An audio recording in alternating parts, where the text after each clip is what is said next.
Muy buenas noches a todos los que se conectan a través de Facebook.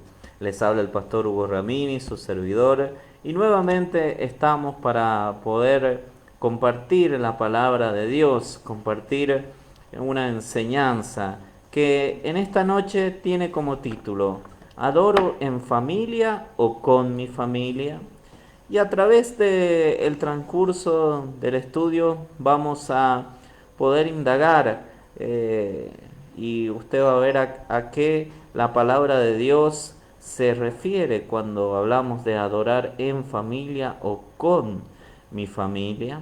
Así que les invito a todos ustedes que se han conectado a través de Facebook, que puedan compartir esta transmisión con sus contactos, que puedan compartir esta transmisión con sus familias también, con sus familiares allí, y que juntos podamos en esta noche meditar en la palabra de Dios y dejar que el Espíritu Santo también cumpla el propósito que Él tiene con esta enseñanza.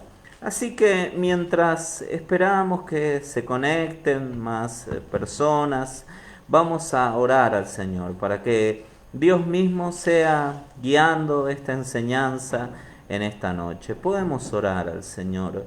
Padre, en el nombre de Jesús te damos gracias, Señor, porque en esta noche nuevamente, Dios mío, podemos congregarnos a través de este medio, Señor, con un fin, con un propósito, Señor, y es, Jesús, de escuchar tu palabra, escuchar tu voz, Señor, ser edificados por ti, Jesús. La meta de todo creyente, Señor, es ser semejante a ti. Y estamos en ese proceso de parecernos a ti cada vez más, Señor, mientras esperamos tu regreso, Dios mío.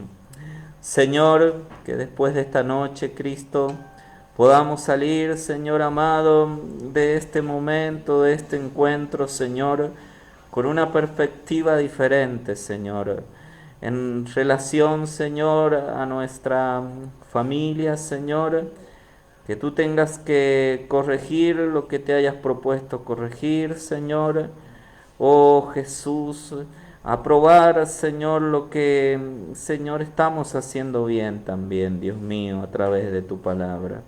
Señor, nos exponemos a las sagradas escrituras en esta noche y dejamos que sean ellas, Señor, aquellas que nos edifiquen, que nos hablen, Señor. Que tus escrituras sean el espejo que necesitamos, Señor, en esta noche. Padre, en el nombre de Jesús, bendice a los conectados, a los que se van a conectar también, Señor, y que podamos en esta noche juntos, Dios mío, meditar en tu santa y divina palabra. En el nombre de Jesús, amén y amén. Le doy la bienvenida nuevamente a todos aquellos que se han conectado y a los que se están conectando en este momento. Vamos a comenzar con el desarrollo del tema de esta noche. Y como les decía, usted ve en pantalla el título ¿Adoro en familia o con mi familia? Sabemos que la familia es la célula principal de nuestra sociedad, que nuestra sociedad está compuesta por miles y millones de familias que viven a nuestro lado, con la cual nos encontramos día a día. Y siempre ha sido esa célula principal, esa unidad básica, la familia. Pero en este último tiempo el concepto de familia se ha ido desvirtuando y se le ha dado lugar a otro tipo de conceptos que nada tienen que ver con el modelo de familia tradicional y por sobre todas las cosas con el modelo de familia que Dios ha establecido en su palabra. Por eso el Señor nos llama a adorarle, a adorar, a que de nuestra familia pueda salir adoración a Dios. Pero para poder transmitir también conceptos claros en cuanto a lo que es la familia como creyentes, nosotros mismos debemos vivirlos, nosotros mismos debemos experimentarlos en nuestro hogar día a día y vivir de acuerdo a los preceptos que la palabra de Dios nos enseña. Por tanto, vamos a comenzar en esta noche con la lectura de la palabra de Dios. Y bueno, me acompaña mi esposa María Rojas. Ella me va a estar acompañando en la lectura. Y vamos a comenzar a leer Éxodo 4 en la Nueva Traducción Viviente, a partir del versículo 24 y hasta el 26. Y como modo de introducción también de este tema que es tan importante y que vamos a estar desarrollando en esta noche. Leemos la palabra de Dios. Rumbo a Egipto, en un lugar donde Moisés se detuvo con su familia para pasar la noche, el Señor enfrentó a Moisés y estuvo a punto de matarlo. Pero Séfora, la esposa de Moisés, tomó un cuchillo de piedra y circuncidó a su hijo. Con el prepucio tocó los pies de Moisés y le dijo: ahora tú eres un esposo de sangre para mí. Cuando dijo un esposo de sangre, se refirió a la circuncisión. Después de ese incidente, el Señor lo dejó en paz. Este relato es un relato que nos llama poderosamente la atención, ya que el contexto de este relato incluye el llamamiento de Moisés en el capítulo 3 de Éxodo a través de la zarza ardiente, ya que este relato incluye lo que fue el encargo de Dios para que Moisés volviese a Egipto y cumpliese un propósito que Dios tenía con el pueblo de Israel, y era de liberarlo de la esclavitud. Moisés había formado familia en Madián, en otro pueblo, en un pueblo pagano, y él tenía que volver con los suyos. Él había formado su familia con una esposa, con hijos, y en este momento que Moisés estaba regresando, como vemos subrayado allá, con su familia, ocurrió algo muy llamativo, y era que el Señor enfrentó a Moisés y estuvo a punto de matarlo. Aquel Moisés que había sido designado para poder liberar a Israel estuvo a punto de morir. Y era Dios mismo el que le quería quitar la vida. Sin embargo, esto había ocurrido porque Moisés no había circuncidado a su hijo. Sabemos que la circuncisión y ese pacto establecido por Dios ya venía desde el tiempo de Abraham, y que en el Nuevo Testamento nos habla de una circuncisión, pero de una circuncisión del corazón, de que nuestro corazón debe realmente cortar su comunión con este mundo y consagrarse a Dios. Sin embargo, Moisés estaba bien delante de Dios, Séfora también, pero Moisés no había cumplido con ese precepto de Dios para con su hijo. Pero Dios le demostró que era tan importante que Moisés realizara esto, a tal punto que Moisés no pudo hacerlo, no se percató de esto, y fue su esposa Séfora la que realizó esta circuncisión directamente.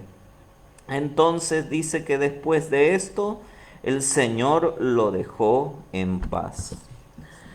Podemos decir que Moisés volvía contento de Madián hacia la tierra de Egipto, iba a ver a los suyos, iba a cumplir con el propósito de Dios.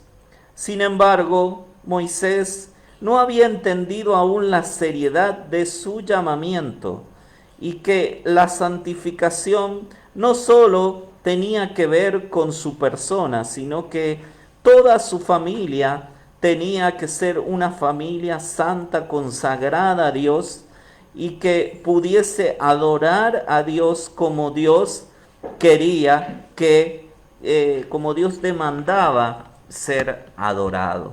Entonces podemos decir, en este caso, que Moisés volvía a los suyos, donde iba a poder adorar con ellos, pero Moisés estaba brindando hasta ese momento una adoración en familia. Moisés se había conformado con tener a su familia junta. Moisés se había conformado con tener a su familia allí bajo su regazo, bajo su cuidado, pero no había cuidado de la santidad de su familia. Moisés había pensado por él, pero no había pensado por los suyos. Por tanto, esta era una adoración en familia, una adoración que a Dios no le agradaba. Por tanto, también podemos ver otro ejemplo en Levítico 10, en la Nueva Traducción Viviente, que nos habla del pecado de Nadab y Abiú. Y dice Levítico 10, a partir de el versículo 1, dice: Nadab y Abiú, hijos de Aarón, pusieron carbones encendidos en sus incensarios, y encima esparcieron incienso. De esta manera desobedecieron al Señor al quemar ante él un fuego equivocado, diferente al que había ordenado. Como consecuencia, un fuego ardiente salió de la presencia del Señor y los consumió por completo, y murieron ahí ante el Señor. Así que Moisés le dijo a Aarón: esto quiso decir el Señor cuando dijo: demostraré mi santidad por medio de los que se acercan a mí, demostraré mi gloria ante todo el pueblo. Y Aarón guardó silencio. Después Moisés llamó a Misael y a Elzafán, primos de Aarón e hijos de Uziel, que era tío de Aarón, y les dijo: vengan y llévense los cuerpos de sus parientes de delante del santuario a un lugar fuera del campamento. Entonces se acercaron, los agarraron por la ropa y los llevaron fuera del campamento, tal como Moisés lo había mandado. Luego Moisés les dijo a Aarón y a sus hijos, Eleazar e Itamar: no rasguen su ropa, ni dejen de peinarse en señal de dolor. Si lo hacen, morirán. Y el enojo del Señor herirá a toda la comunidad de Israel. Sin embargo, el resto de los israelitas, sus parientes, podrán hacer duelo a causa de la destrucción por fuego de Nadab y Abiú que hizo el Señor.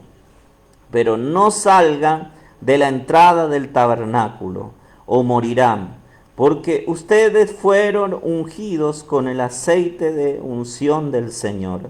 Entonces hicieron lo que Moisés les ordenó.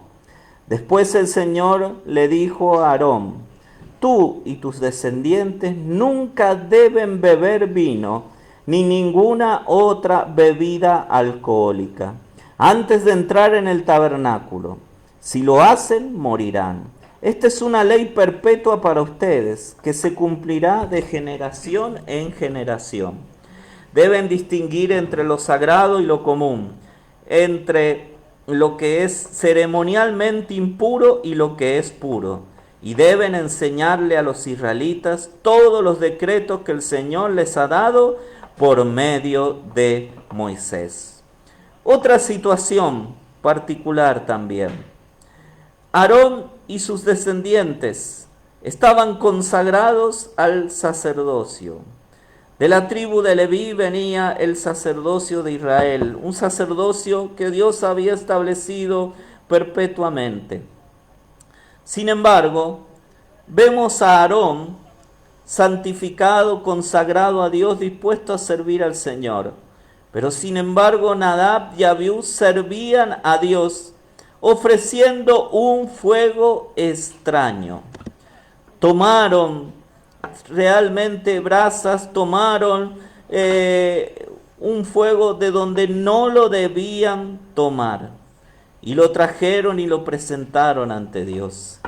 Era del altar de bronce donde debían tomar ese fuego, donde debían tomar esas brasas. Sin embargo, desconocemos de dónde ellos lo tomaron, pero sabemos que no fue de allí. Y también ofrecieron ese fuego y da a entender la palabra de Dios, que lo ofrecieron en un estado de ebriedad, en un estado donde había una falta de discernimiento entre lo puro y lo impuro, entre lo bueno y lo malo. Sabemos que todo lo que tiene que ver con la ebriedad causada por el alcohol produce en la persona una disminución allí en su discernimiento, en su sentido de las cosas. Y no puede discernir, no puede distinguir entre lo bueno y lo malo. Está en un estado prácticamente de perdición, perdido mentalmente. Esto es lo que ocurrió con Nadab y Abiú. Estaban totalmente desubicados y ofrecieron fuego extraño, y sus personas también estaban fuera de la voluntad de Dios, estaban en pecado. Y Dios no toleró esto, y salió fuego de su presencia y los consumió. Y vemos que Moisés incentivó a los que quedaban allí, a Aarón, a Eleazar, a Itamar, a que ellos realizaran el servicio a Dios, pero con integridad. Que hubiese consagración en ellos para que no sucediese lo que sucedió con Nadab y Abiú. Entonces ellos estaban brindando una adoración, podemos decir, en familia. Estaban juntos en el servicio a Dios, pero no estaban en un mismo espíritu. Estaban fuera de la voluntad de Dios.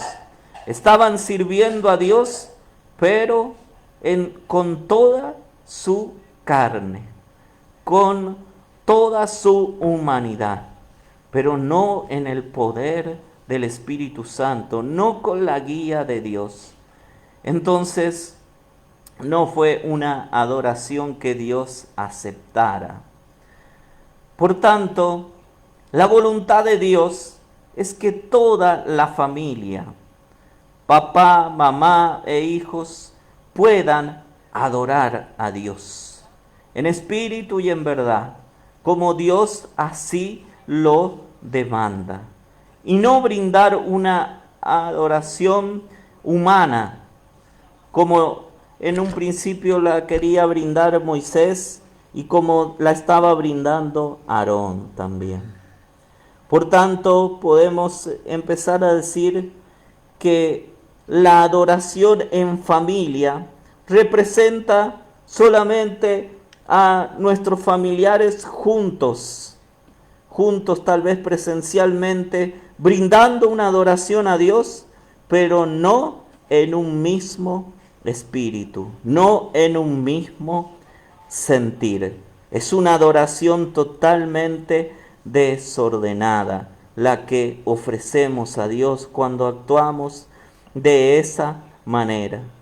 No basta con que nuestra familia esté junta, sino que nuestra familia tiene que estar unida al Señor, unida en un mismo espíritu. Si no, esa adoración que podemos brindarle grupalmente como familia no es válida. No podemos brindarle una adoración como familia donde el padre o la madre no corrige a sus hijos. No podemos brindar ese tipo de adoración. Dios quiere que brindemos una adoración verdadera, una adoración genuina. Y si vamos, allí vemos Nadab y Abiú, desobediencia o ignorancia. Hemos visto que había de las dos cosas seguramente. Y el término adorar viene de un término griego proskuneo, que significa hacer reverencia, dar obediencia. Vemos que el término se divide en dos partes. Pros quiere decir hacia y cuneo besar. Es la palabra que con más frecuencia se traduce adorar. Se usa de un acto de homenaje o de reverencia a Dios. Y acá podemos entender el tipo de adoración que ofreció una mujer que encontramos en la Biblia. Y podemos leer en Lucas capítulo 7, en la Nueva Traducción Viviente, desde el versículo 36. Uno de los fariseos invitó a Jesús a cenar, así que Jesús fue a su casa y se sentó a comer. Cuando cierta mujer de mala vida que vivía en la ciudad se enteró de que Jesús estaba comiendo allí, llevó un hermoso frasco de alabastro lleno de un costoso perfume. Llorando, se arrodilló detrás de él a sus pies. Sus lágrimas cayeron sobre los pies de Jesús y ella los secó con sus cabellos. No cesaba de besarle los pies y les ponía perfume. Amén.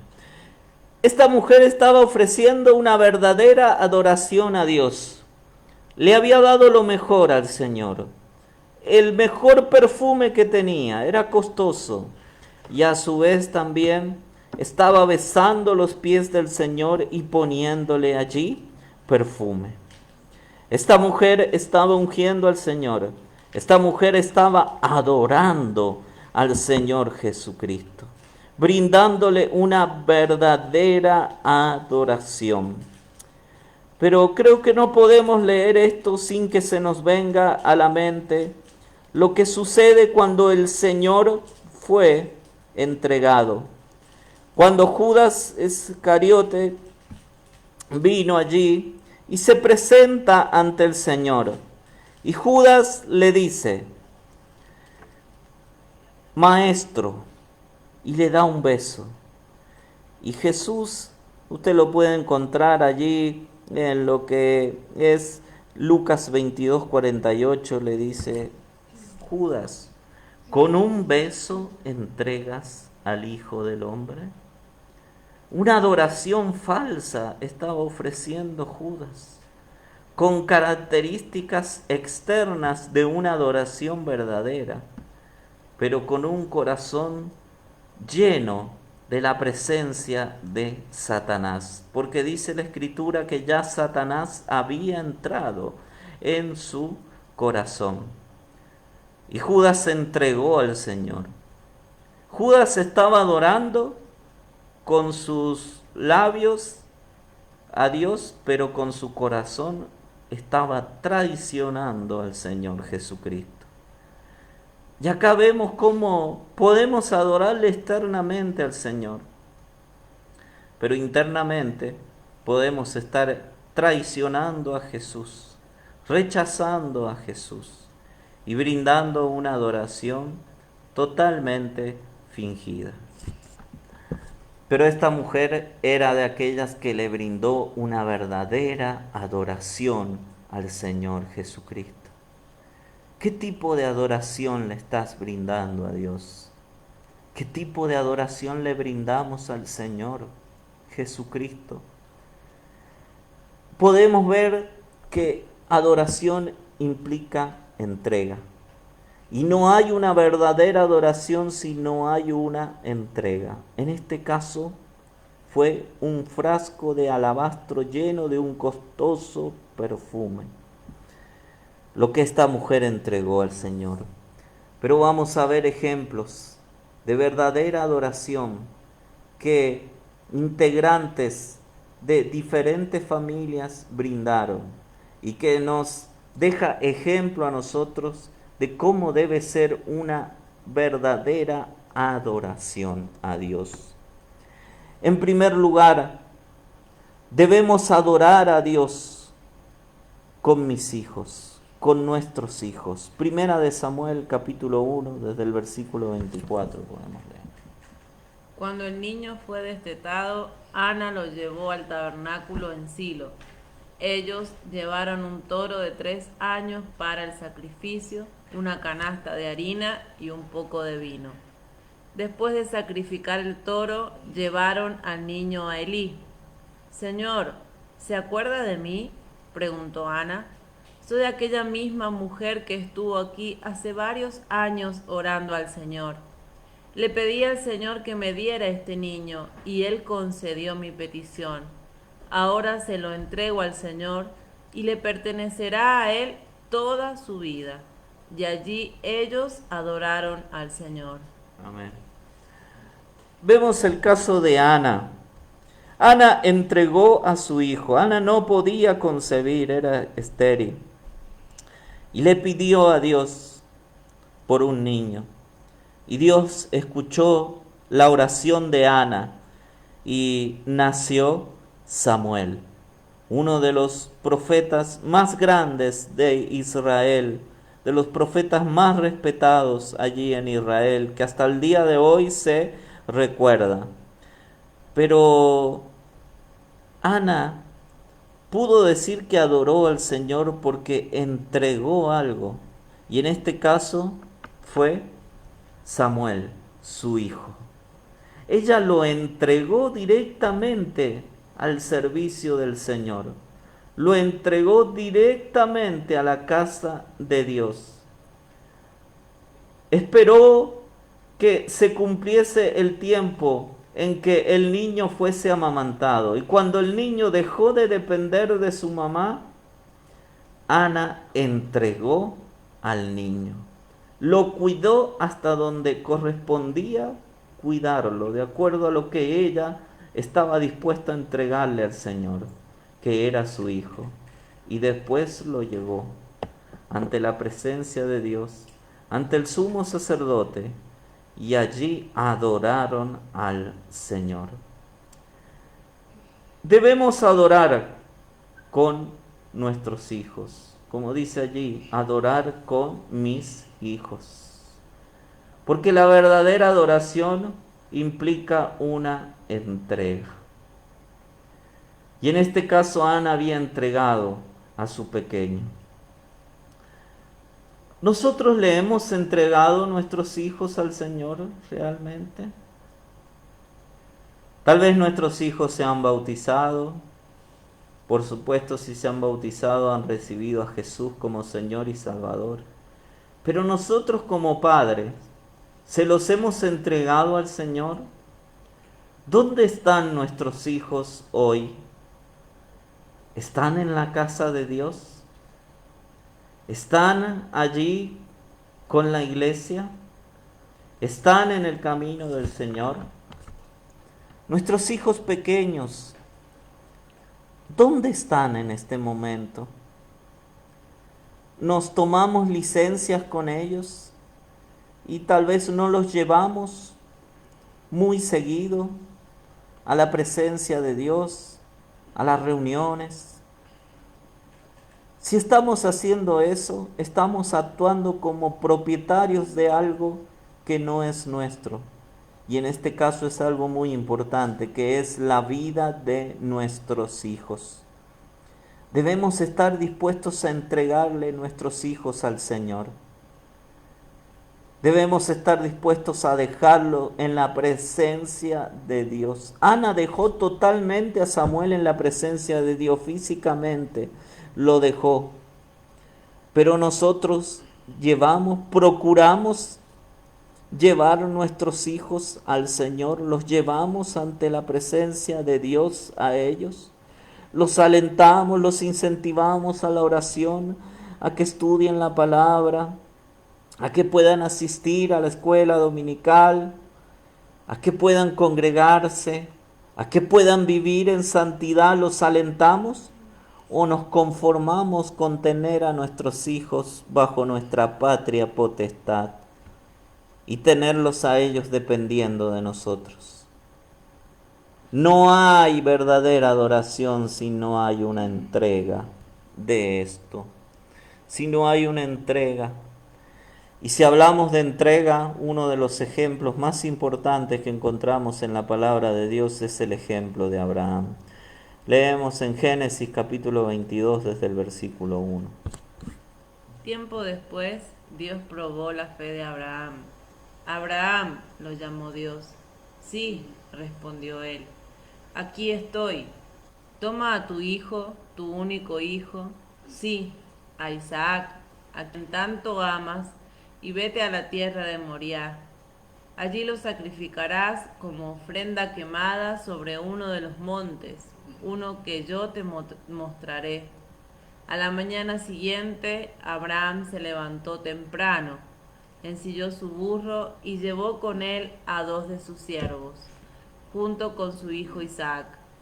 Después cortó leña para el fuego de la ofrenda y salió hacia el lugar que Dios le había indicado. Al tercer día de viaje, Abraham levantó la vista y vio el lugar a la distancia.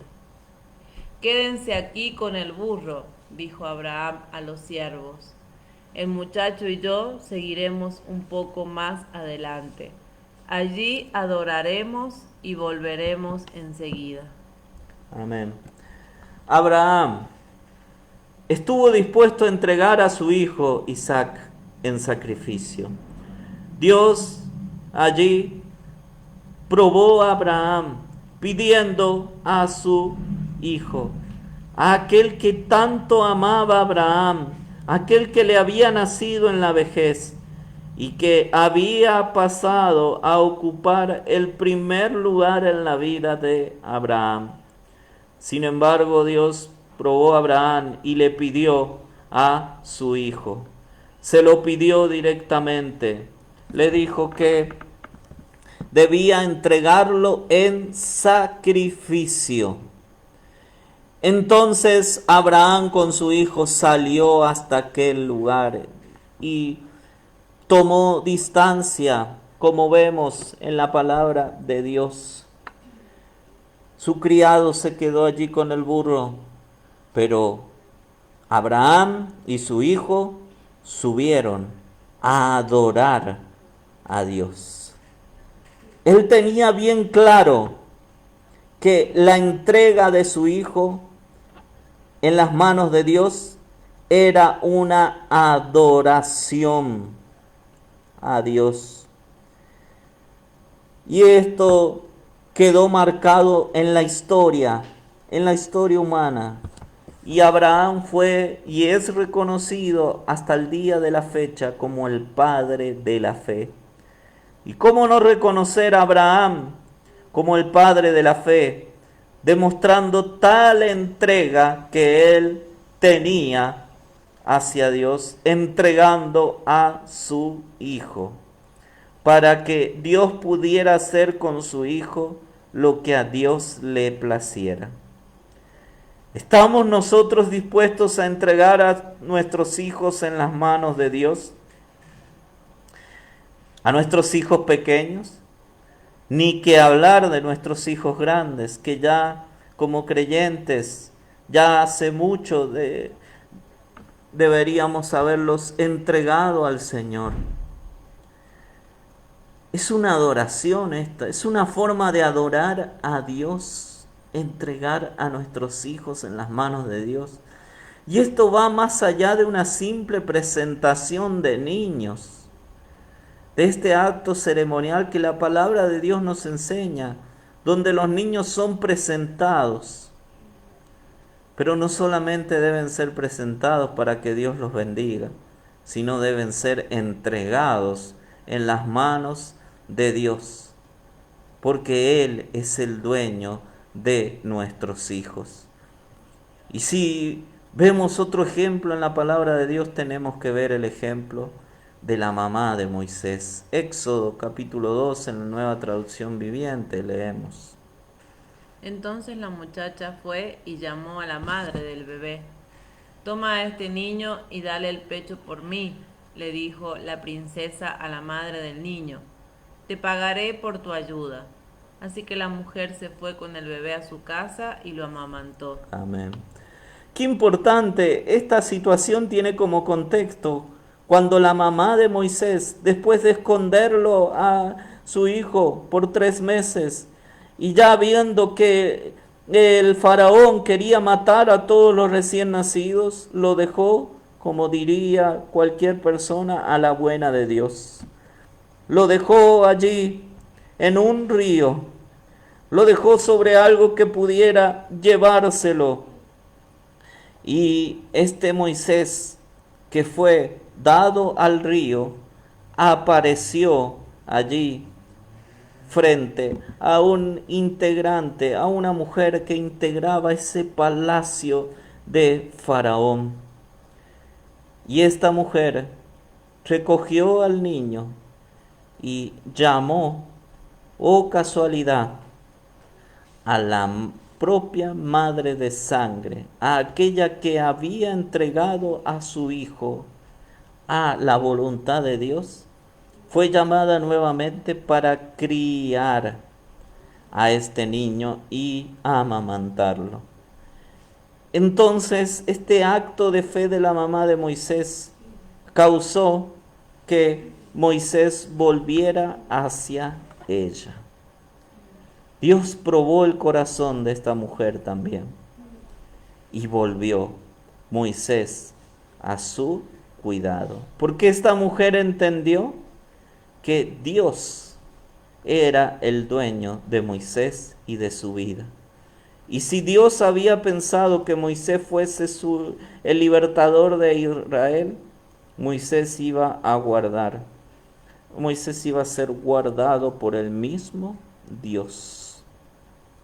Qué interesante es esto, que aprendemos en la palabra de Dios. Y esto también fue una adoración que la mamá de Moisés brindó. Estamos dispuestos a adorar a Dios entregando la vida de nuestros hijos. Después, punto número 2, dice que debemos adorar no solamente con nuestros hijos, sino esto le habla a los esposos. Adorar con mi esposa. Efesios 5, Reina Valera 1960, a partir del versículo 25 leemos. Maridos, amad a vuestras mujeres, así como Cristo amó a la iglesia y se entregó a sí mismo por ella, para santificarla, habiéndola purificado en el lavamiento del agua por la palabra, a fin de presentársela a sí mismo, una iglesia gloriosa, que no tuviese mancha ni arruga, ni cosa semejante, sino que fuese santa y sin mancha.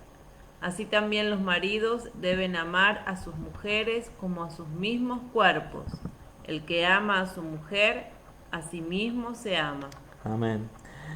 Está comparando el amor y la entrega que los maridos deben tener con la entrega de Cristo, poniendo como ejemplo la entrega de Cristo por la iglesia. Maridos, amad a vuestras mujeres, así como Cristo amó a la iglesia y se entregó a sí mismo por ella, para santificarla, habiéndola purificado en el lavamiento del agua por la palabra, a fin de presentársela a sí mismo. Esto es lo que hizo Jesucristo con la iglesia. Y esta es la entrega que como esposos, como maridos debemos tener. Pero esta entrega no es la entrega humana que cualquier esposo puede llegar a brindar por su esposa. A veces creemos que con trabajar, creemos que con estar en los momentos de enfermedad de nuestras esposas, o estar en sus momentos de felicidad, como son sus cumpleaños o aniversarios de casamiento, que esto es tener una verdadera entrega hacia nuestras esposas. Sin embargo, esta entrega tiene que tener como fin principal la santificación de nuestras esposas, la purificación de ellas, que ellas puedan crecer en santidad, que puedan crecer en su relación con Dios. Esa es la finalidad principal. La finalidad principal no es en sí que hagamos todo esto para que nuestra esposa nos brinde una adoración que vaya por encima aún de Dios mismo, y que tal vez la palabra de la palabra del esposo termine aún pesando más que la propia palabra de Dios. Ese no es el fin de la entrega que como esposos, como maridos debemos tener, sino que el fin debe ser la santificación, la consagración. En pocas palabras, la salvación de nuestras esposas. Eso es lo que debe suceder. Ese es el grado de entrega que debemos tener en este momento. ¿Nos hemos estado entregando de esa manera? ¿Es el fin principal? A veces nosotros nos venimos a la iglesia y dejamos a nuestras esposas en nuestra casa, que estén allí cómodas, que descansen o que nos tengan preparado un rico almuerzo cuando regresemos. Pero esto no es la finalidad en sí de la entrega que un esposo cristiano debe tener por su esposa, sino que tiene que tener por fin la santificación, la purificación. Y ese fin que tenemos, esta entrega, incluso va por encima de la entrega que podemos llegar a tener por nuestros hijos o por nuestra madre. Debe ser una entrega verdadera, sincera, porque los hijos un día se van de la casa, un día nuestra madre partirá, pero si todo se da como pensamos, como normalmente se da, esa unión matrimonial seguirá, pero debe ser con ese fin. Dice que así también los maridos deben amar a sus mujeres como a sus mismos cuerpos. El que ama a su mujer, a sí mismo se ama. Debemos llevar a nuestras esposas hacia Jesús, no hacia otro lado. Tiene que tener como finalidad nuestra entrega que nuestras esposas en primer lugar reconozcan a Jesucristo como cabeza de todas las cosas. También podemos leer en 1 Corintios 11:3, la versión Dios habla hoy. Pero quiero que entiendan que Cristo es cabeza de cada hombre y que el esposo es cabeza de su esposa, así como Dios es cabeza de Cristo. Amén. A veces a nosotros nos encanta decir que somos cabeza de nuestra esposa, pero no nos gusta remarcar que Cristo debe ser la cabeza de cada hombre. Cristo debe ser nuestra cabeza.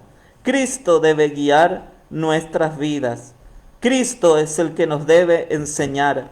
Cristo debe ser nuestra autoridad para que podamos tener también esa autoridad de Dios.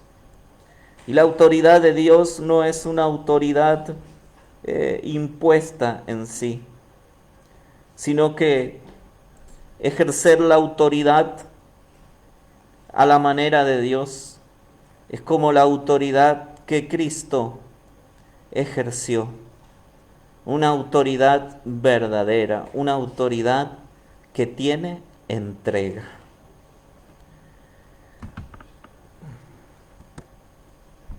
Dice, no hay nada más bello que una mujer esté sujeta a su marido, y nada más hermoso que un hombre esté sujeto a Cristo. Esta es una cadena que debe haber en todo esto. La cabeza de todos es Jesucristo. Él es la autoridad máxima en todo esto. Podemos leer también en Hechos 16, desde el versículo 31 al 33. Ellos dijeron, cree en el Señor Jesucristo y serás salvo tú y tu casa.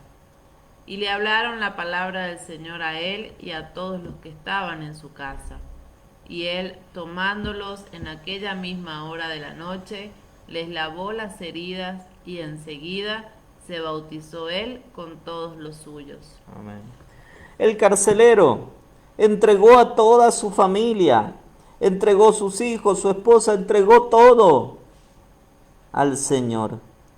Adoró al Señor con su familia.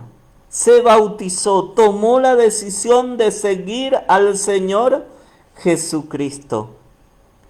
Y este es el plan de Dios, que adoremos con mi familia y no en familia.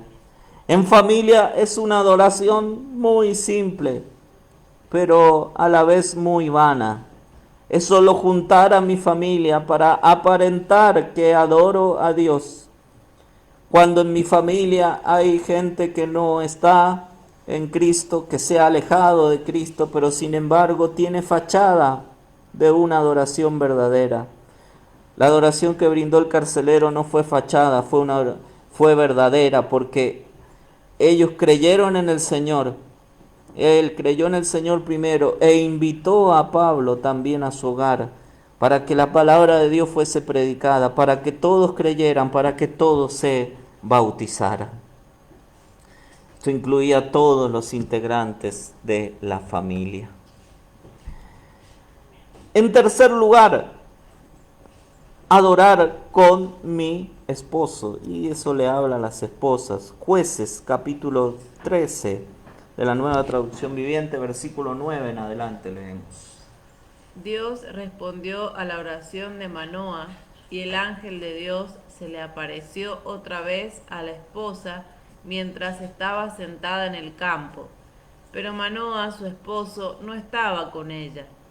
Así que enseguida ella fue corriendo a contarle a su esposo: el hombre que se me apareció el otro día está aquí de nuevo. Manoa regresó corriendo con su esposa y preguntó: ¿eres el hombre que le habló a mi esposa el otro día? Sí, contestó él, soy yo. Entonces Manoa le preguntó: cuando tus palabras se hagan realidad, ¿qué reglas deben gobernar la vida y el trabajo del muchacho? El ángel del Señor le contestó: asegúrate de que tu esposa siga las instrucciones que le di.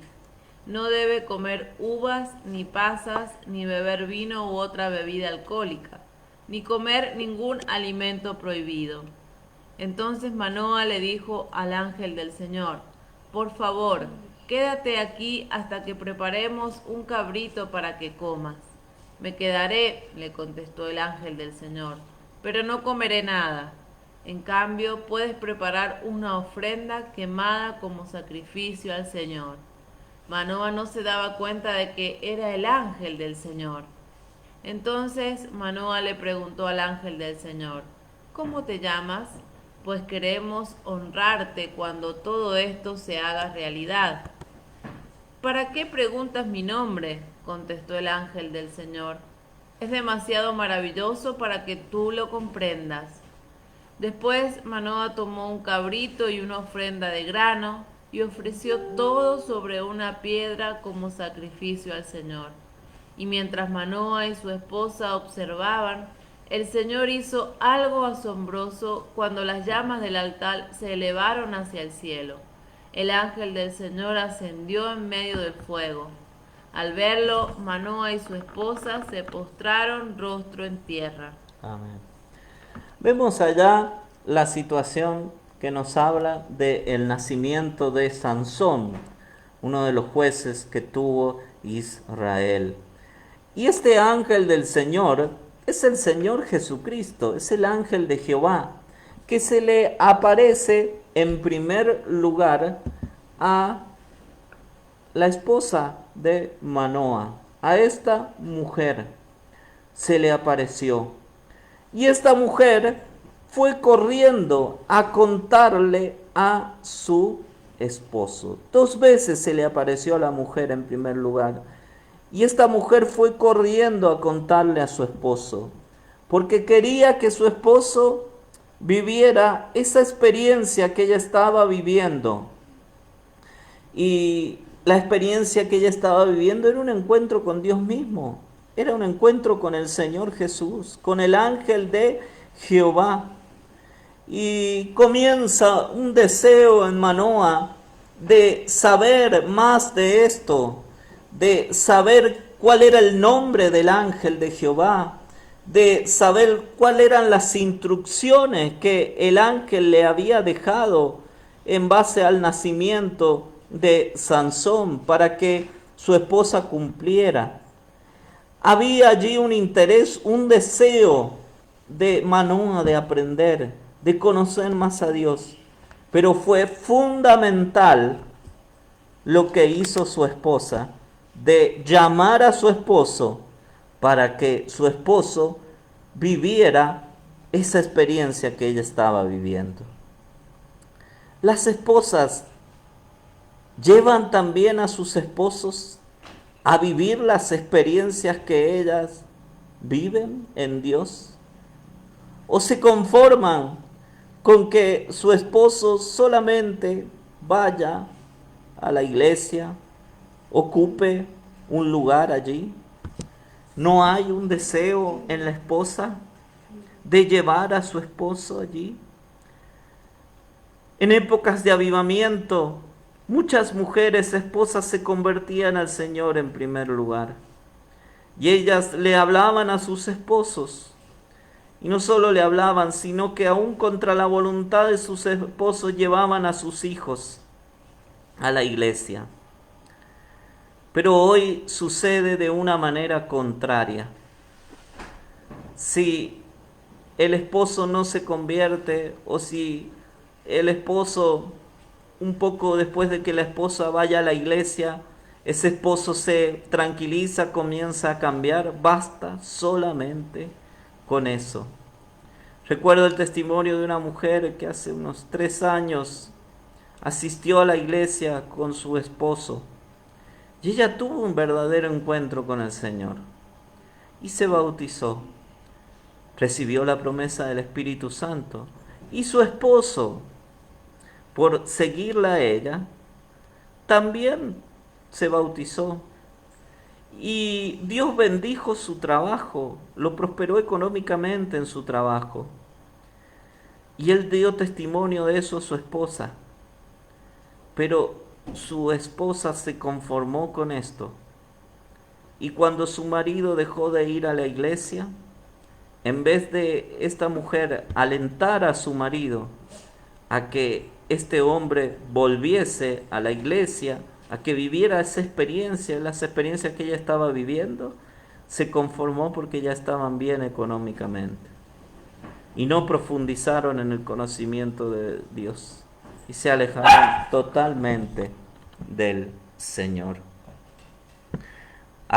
También hay una responsabilidad en la esposa también. Hay mujeres que son mucho más sensibles al trato de Dios. Y es deber de esas mujeres también de alentar a sus esposos a que tengan un encuentro con el Señor. El fin de toda esta situación es que ambos se postraron rostro en tierra, que quiere decir adoraron a Dios, porque adoración también significa postrarse ante Dios. En cuarto lugar, podemos hablar también de adorar con los padres. Lucas 2, Nueva Traducción Viviente. Cada año los padres de Jesús iban a Jerusalén para el festival de la Pascua. Cuando Jesús tenía 12 años, asistieron al festival como siempre. Luego regresó con sus padres a Nazaret y vivió en obediencia a ellos. Y su madre guardó todas esas cosas en el corazón. Amén.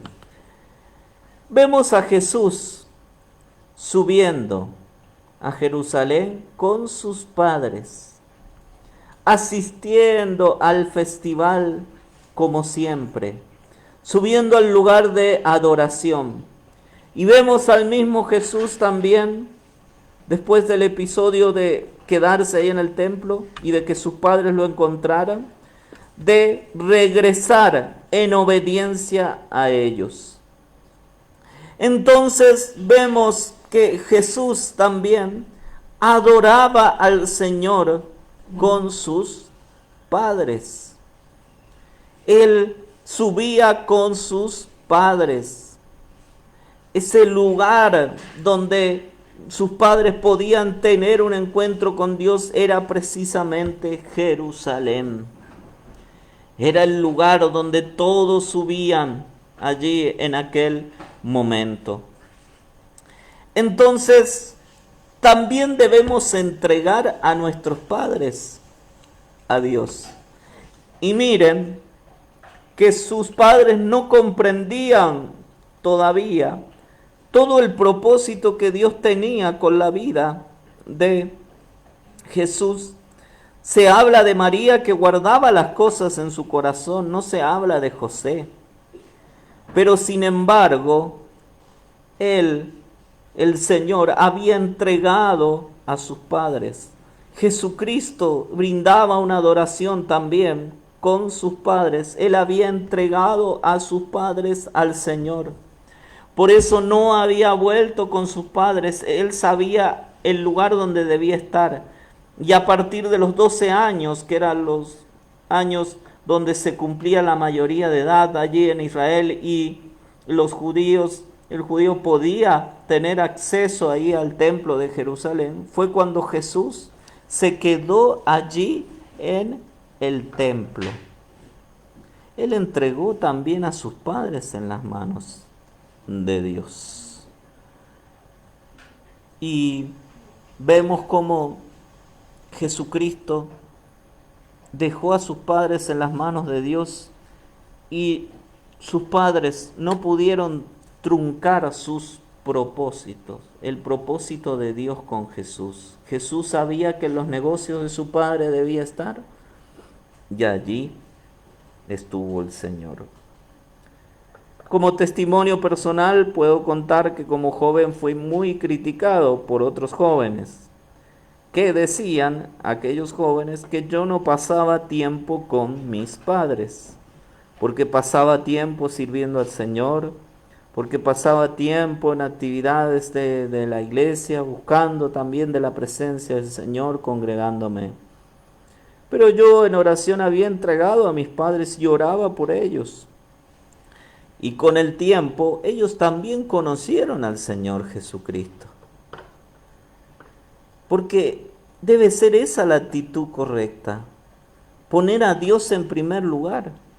No el testimonio de una joven que en alguna oportunidad dijo, no, yo voy a dejar de asistir un poco a la iglesia porque me voy a dedicar a mi familia, a mis padres, para que mis padres sean salvos. Eso se llama, lo he escuchado, se llama complejo mesiánico, cuando nos sentimos o nos creemos mesías en nuestros hogares, que en realidad muchas veces se esconde una excusa para dejar de ir y de asistir a la iglesia o de no cumplir con responsabilidades que Dios demanda de nosotros. Pero esa es la manera, y Jesús lo demostró siempre. Cuando sus padres lo retaron y le dijeron, pero ¿por qué nos haces esto, hijo? ¿Te recuerda ese pasaje? Jesús le dijo, ¿no sabíais que en los negocios de mi padre me era necesario estar? Él reconocía que por encima de María y de José estaba su Padre celestial. Tenía conciencia de su divinidad. Es uno de los pasajes que nos hablan de la conciencia de la divinidad de Jesús. Y nosotros debemos tener conciencia de que somos hijos de Dios. Y cuando somos hijos de Dios sabemos que por encima de nuestros padres está nuestro Padre Celestial, está Dios mismo.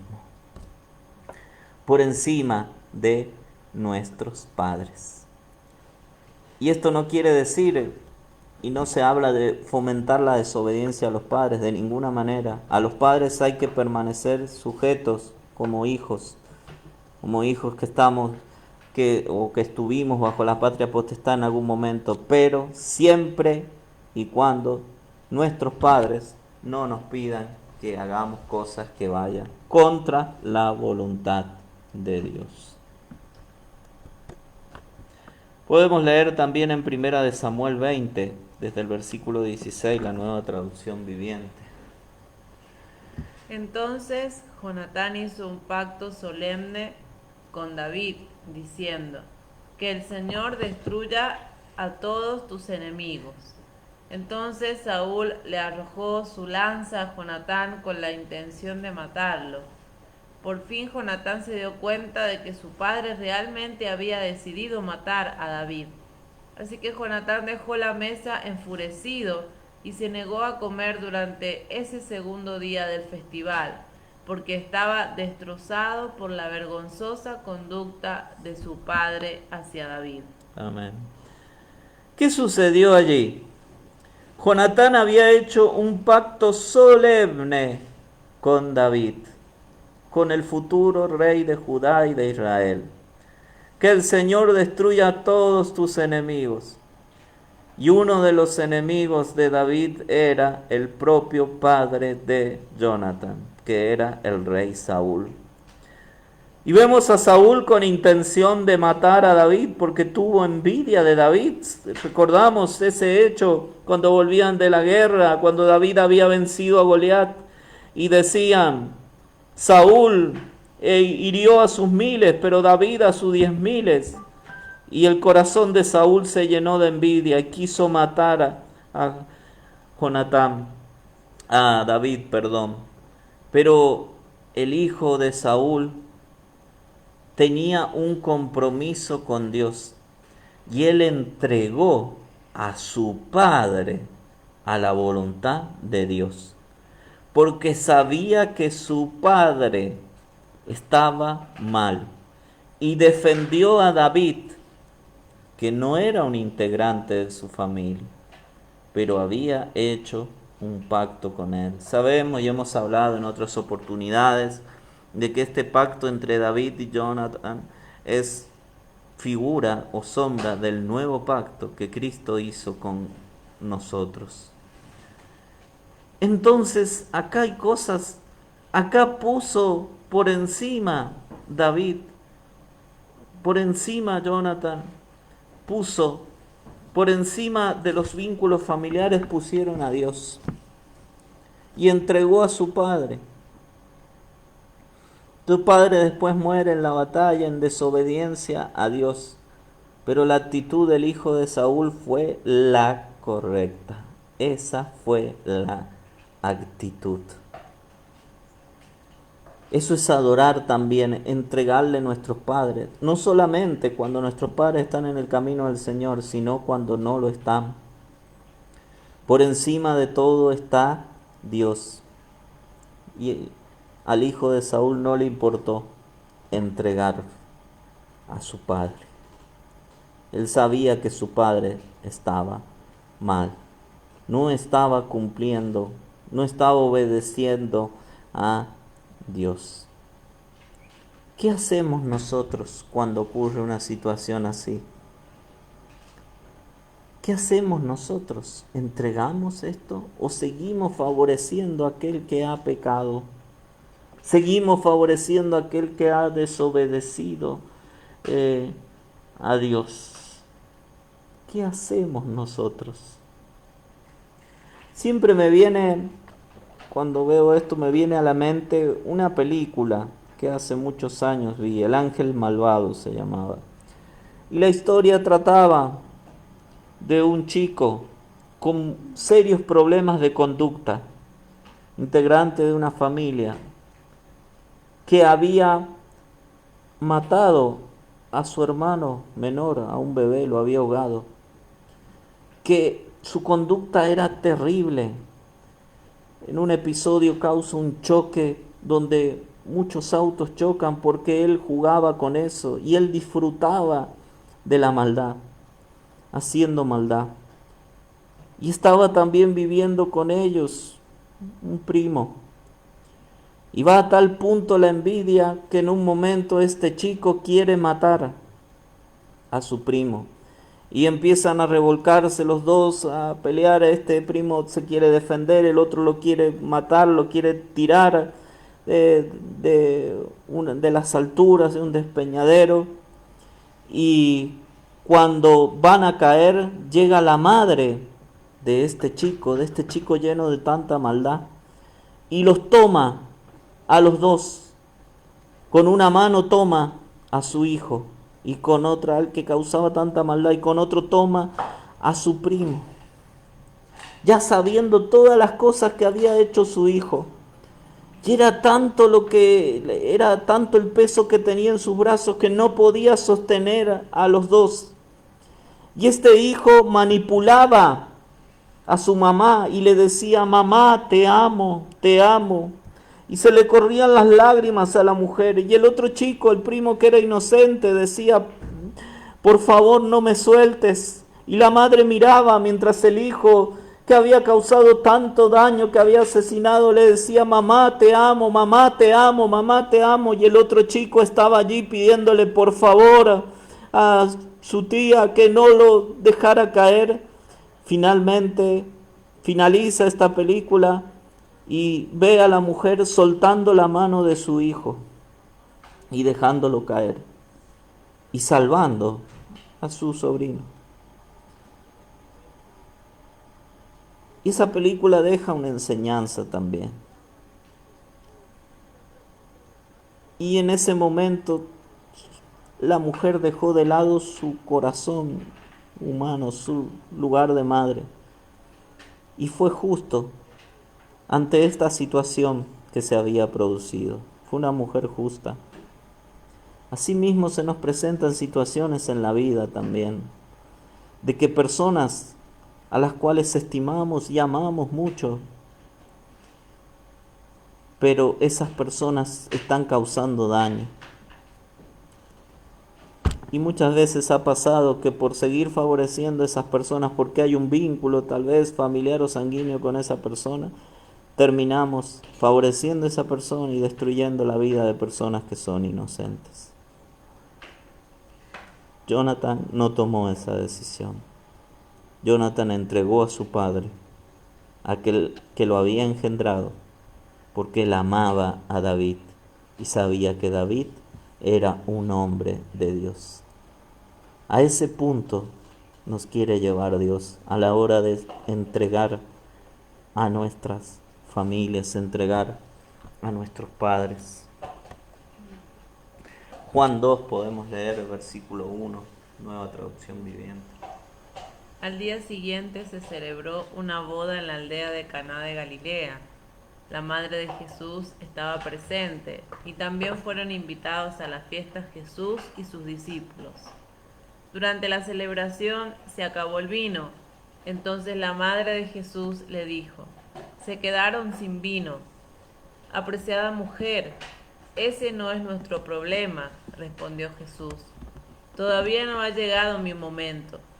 Sin embargo, su madre les dijo a los sirvientes: hagan lo que él les diga. Amén.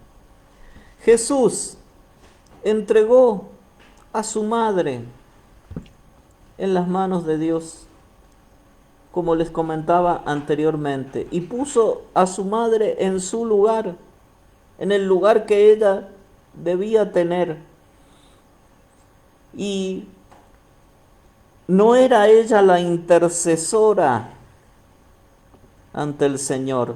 No tenía ningún privilegio María. Era la madre de Jesús, la madre terrenal de Jesús. Pero Jesús en ningún momento le dio un privilegio.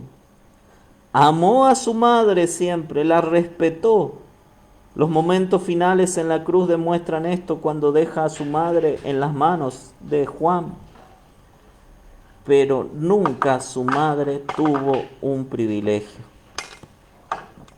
porque su madre no estaba por encima de Dios mismo, y él había entregado su madre al Padre. Él había entregado su madre a la voluntad de Dios. Y después la vemos a María adorando allí en el aposento alto, buscando la presencia de Dios y recibiendo también del Espíritu Santo la promesa, como todos los 120 que estaban en aquel lugar. Estaban los hermanos de Jesús también. Esto también es adorar a Dios. En una cultura donde a la madre se la pone por encima de todo, En una cultura latinoamericana donde tenemos el Día de la Madre como un día fijo de celebración, un día en el que muchos no asisten a la iglesia por estar con su madre, o impiden que su madre vaya a la iglesia y ellos van a la iglesia y dejan a su madre en la iglesia para que su madre esté allí y pueda preparar las cosas, el almuerzo y todo eso. Eso no es entregar, no es hacer una entrega de nuestra madre al Señor. Nuestra madre es del Señor y no debemos hacer cosas como hijos que impidan que nuestra madre venga ante Dios. Siempre en nosotros debe estar la disposición, una entrega total de nuestros padres a Dios. Después, nuestros padres y lo que ellos hagan con esto corre por cuenta de ellos, pero nosotros como hijos no debemos impedir que nuestros padres se acerquen al Señor, que nuestros padres estén consagrados al Señor. Jesús nunca impidió esto, nunca le otorgó un privilegio a su madre. Siempre María supo el lugar que debe tener, que debía tener. Jesús fue un ejemplo en todo esto.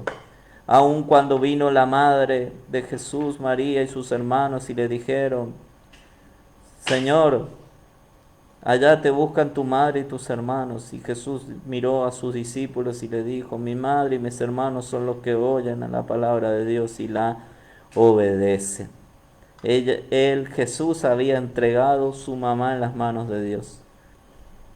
Y su mamá era responsable por lo que ella pudiese hacer delante de Dios.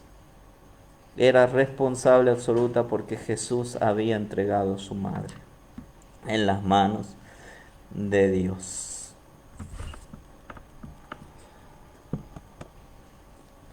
Mateo 10, nueva traducción viviente, versículo 34 al 39. No crean que vine a traer paz a la tierra. No vine a traer paz, sino espada. He venido a poner a un hombre contra su padre, a una hija contra su madre y a una nuera contra su suegra. Sus enemigos estarán dentro de su propia casa. Si amas a tu padre o a tu madre más que a mí, no eres digno de ser mío. Si amas a tu hijo o a tu hija más que a mí, no eres digno de ser mío. Si te niegas a tomar tu cruz y a seguirme, no eres digno de ser mío. Si te aferras a tu vida, la perderás, pero si entregas tu vida por mí, la salvarás. Amén. Este es el orden que estableció Jesús y el grado de amor que debe haber por nuestras familias si verdaderamente brindamos una adoración con nuestra familia, una adoración seria. Y es que debemos amar menos, cada vez amar más a Jesucristo y amar menos que a Jesús, a nuestros padres, a nuestra madre. Debe ser menor siempre el amor por ellos y debe siempre ser mayor y seguir creciendo el amor por Cristo. Es de la única manera que podemos amar correctamente a nuestros seres queridos, si Jesús está por encima de todo esto, porque eso es el modelo de Dios. Y es directo, el Señor dice: si te niegas a hacer esto, a tomar esa cruz, porque es una cruz, esa muchas veces, porque hay que renunciar a afectos, hay que renunciar al amor que le teníamos en ese momento a nuestros seres queridos para tomar la cruz. Dice que si nos negamos a eso, no somos dignos de seguir a Jesús. Nos llamemos como nos llamemos.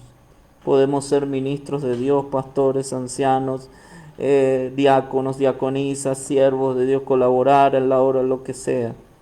Si no hacemos esto, no somos dignos de seguir al Señor Jesucristo. Y si nos aferramos a esta vida, la vamos a perder. Pero si entregamos nuestra vida a Dios, la salvará. Entregar nuestra vida a Cristo no es simplemente hacer una oración de entrega, como siempre se lo ha estipulado en los últimos años. Entregar nuestra vida a Cristo significa decirle al Señor, aquí está mi vida, haz con mi vida lo que tú quieras. No tengo más el control de mi vida. Eso es entregarle nuestra vida a Jesucristo. Así de sencillo. Eso es entregarle la vida a Cristo. Ya no tener más control sobre nuestra vida. Y que todo el control de nuestra vida lo tenga el Señor Jesucristo. Sus enemigos estarán dentro de su propia casa. A veces nosotros buscamos más enemigos en la iglesia, nos cuidamos de esto, del otro en la iglesia, pero tal vez se esté dando en nuestro hogar lo que se da en el caso del Señor, de lo que habla Jesús allí, de que los enemigos estén dentro de nuestra propia casa. Si así sean nuestros hijos, nuestros padres, si no están en Cristo, son enemigos de Dios. Porque cualquiera que se hace amigo del mundo se constituye en enemigo de Dios. Y si nosotros estamos en Cristo, también se van a transformar en nuestros enemigos, que aparecen encubiertamente al principio con apariencia de religiosidad, pero van a mostrar, no va a pasar mucho tiempo para que muestren su verdadera cara. Porque acá es simple, ¿estamos o no estamos en Cristo? No hay grises, no hay términos medios. ¿Somos o no somos algo? ¿Somos o no somos creyentes? ¿Somos o no somos miembros del cuerpo de Cristo? ¿Qué hacemos nosotros? ¿Cuál es nuestra actitud ante esta situación? Jesús lo dejó bien en claro. Efesios 1, nueva traducción viviente. Dios ha puesto todo bajo la autoridad de Cristo, a quien hizo cabeza de todas las cosas para beneficio de la iglesia. Leemos el siguiente en otra traducción. Dios ha puesto a Cristo por encima de cualquier gobernante, autoridad, poder y dominio, tanto de este mundo como del que está por venir. Dios puso todo bajo sus pies y lo nombró como cabeza de todo para bien de la iglesia. Amén. La palabra de Dios es clara. Cristo ha sido puesto como cabeza de todas las cosas, todo dominio, autoridad, poder. Como les decía, del hogar, Cristo es la cabeza del hogar. Y todo eso se da, Dios puso todo bajo sus pies y lo nombró como cabeza de todo para bien de la iglesia. Como dice Nueva Traducción Viviente, todas las cosas, cabeza de todas las cosas para beneficio de la iglesia. Nuestra familia no tiene un fin en sí mismo. Nuestra familia no posee un fin en sí mismo, sino que nuestra familia tiene una finalidad sobre esta tierra. Porque la iglesia se compone de familias y es para el beneficio de la iglesia. Cristo le da una finalidad a nuestra familia y es que nuestra familia sirva a la iglesia, sirva a los santos. Obviamente teniendo a Cristo, como vuelvo a reiterar y como el texto lo dice, como la autoridad suprema, bajo sus órdenes, al servicio de la iglesia. Al servicio de la iglesia. Esa es la primera finalidad de la familia, la principal, de toda familia cristiana, para beneficio de la iglesia. No para un fin. El principal fin de nuestra familia no es en sí que nosotros disfrutemos de nuestra familia. No es para nuestro gozo personal primeramente, no. Es para Dios, es para Él. Él es el que decide. Él es el que decide qué hacer. Hemos puesto nuestra familia al servicio de Dios. Hemos puesto nuestra familia al servicio de la iglesia. Y si la ponemos al servicio de la iglesia, nuestra familia también, por medio de la iglesia, va a servir a la comunidad, predicando el Evangelio en primer lugar, por sobre todas las cosas, y ayudando también, siendo de bendición para esta comunidad. Nuestra familia tiene un propósito más allá de juntarnos el día domingo, el sábado o algún día de la semana a comer, a disfrutar, a tomar, beber algunas gaseosas.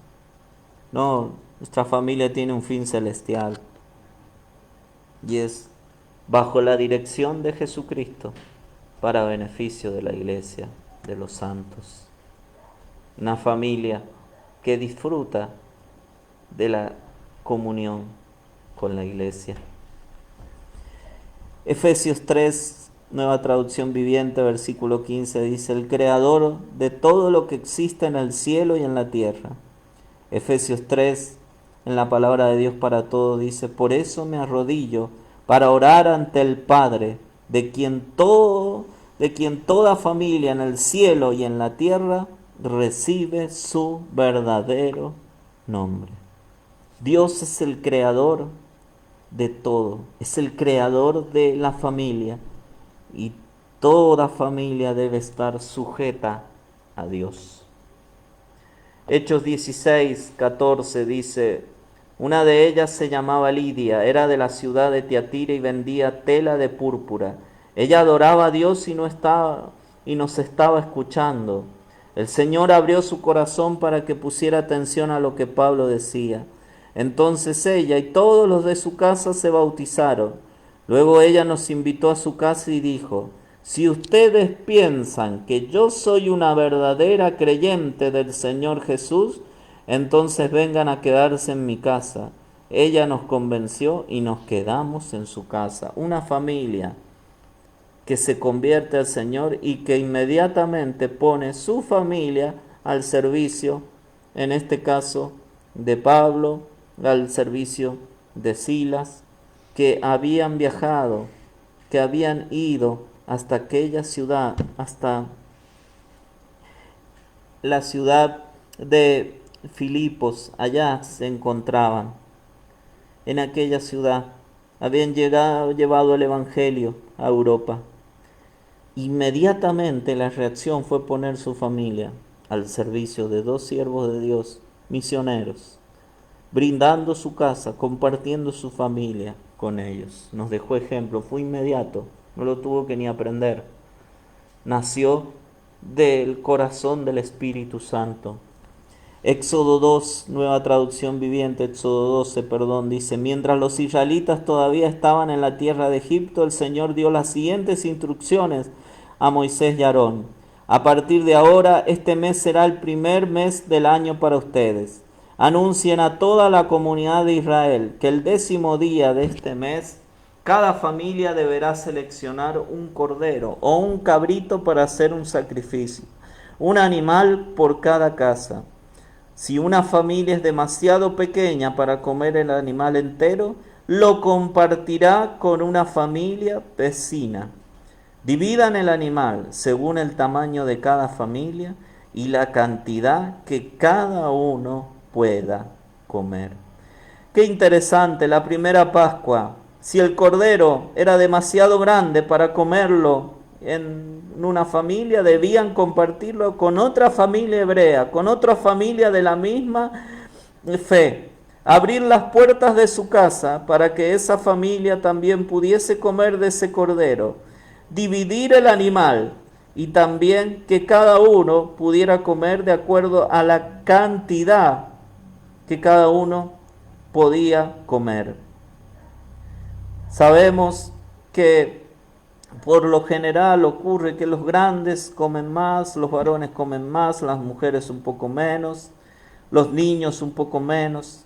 Y si lo trasladamos al ámbito espiritual, cada creyente debe recibir. ¿Qué es lo que debe recibir cada creyente? Su alimento conforme a la capacidad que puede recibir. A los que están iniciándose en la fe, recibir la leche espiritual, no adulterada, las doctrinas básicas, pero a los que ya han madurado, alimento sólido, un alimento más consistente. Y la iglesia debe cubrir todo eso. Nuestra familia también debe estar preparada para brindar todo tipo de conocimiento, un conocimiento un poco de la palabra de Dios básico, pero un conocimiento también profundo. Allí vemos a esa familia compartiendo el Cordero. Hechos 16:32 dice: y le presentaron la palabra del Señor tanto a él como a todos los que vivían en su casa. Aún a esa hora de la noche el carcelero los atendió y les lavó las heridas. Enseguida ellos lo bautizaron a él y a todos los de su casa. Y el carcelero los llevó adentro de su casa y les dio de comer. Y tanto él como los de su casa se alegraron porque todos habían creído en Dios. El carcelero, la primera reacción que tuvo fue lavarle las heridas a Pablo y Silas e invitarlos a su casa, compartir su familia, la que se había convertido al Señor con ellos. Fue así de simple, entregaron sus familias para el beneficio de los santos, para el beneficio de la iglesia. Y el último pasaje que leo dice: yo y mi casa serviremos a Jehová, dice Josué 24:15. Y el contexto de esto lo encontramos allí en Josué 24, y Josué, antes de decir esto, dijo: no sé qué van a hacer ustedes, pero yo y mi casa serviremos a Jehová. No sé qué harás tú, mi hermano, mi hermana, tú que estás escuchando tal vez por primera vez este mensaje. No sé qué vas a hacer, pero yo y mi casa serviremos al Señor. Mi deseo no es servir en familia, no es juntar solamente mi familia y ponerle el rótulo de una familia cristiana, sino que mi deseo y el tuyo también debe ser adorar a Dios con nuestra familia, entregándole toda nuestra familia al Señor, a disposición del Señor Jesucristo. Es así. Podemos orar al Señor. Padre, en el nombre de tu Hijo Jesús, te damos gracias, Señor, por tu palabra. Tu palabra ha sido clara, Señor. Y tú, Jesucristo, traes aún más luz, Señor, a los corazones. Yo sé que lo que tal vez no me he podido dar a entender, tu Espíritu Santo se encarga de enseñarlo, Señor, a cada vida, a cada corazón, Señor. Porque es el Maestro, Señor, que tú nos has dejado para que esté con nosotros y en nosotros, Jesús. Señor, que podamos brindarte una verdadera adoración, Señor. No una adoración fingida, una adoración verdadera como familia. Adorando a Dios no en familia, no con una simple reunión familiar, sino adorándote en espíritu y verdad, entregando todo para ti, Señor, para tu causa, para tu propósito. Señor, tú has instituido la iglesia se compone de familias, Señor. Tú eres la cabeza de la iglesia, Señor, y de todo principado y autoridad, Señor. Y tú le has dado un destino y un fin especial a la familia, que es para el servicio de los santos, Señor. Y si los santos se benefician, también se benefician aquellos que no conocen al Señor, aleluya, porque tú necesitas de familia que prediquen el Evangelio, Señor. Jesús, y que transmitan a esta sociedad el modelo que tú impartes para la familia, el modelo verdadero. Señor, oramos en el nombre de Jesús y entregamos todo en tus manos, Señor. Y hoy te decimos: yo y mi casa serviremos al Señor. En el nombre de Jesús. Amén y amén. Amén. Espero que esta palabra haya sido de bendición. Nos vamos despidiendo ya. No, esté atento. El próximo domingo, después de las 10:30, transmitimos la predicación de la palabra de Dios de nuestra sede central.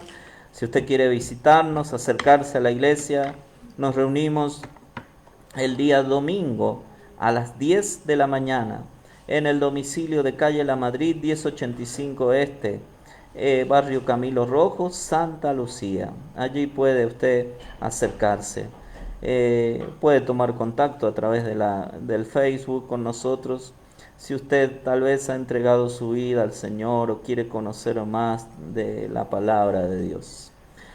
Le deseo una hermosa noche con su familia también, que con su familia pueda adorar a Dios.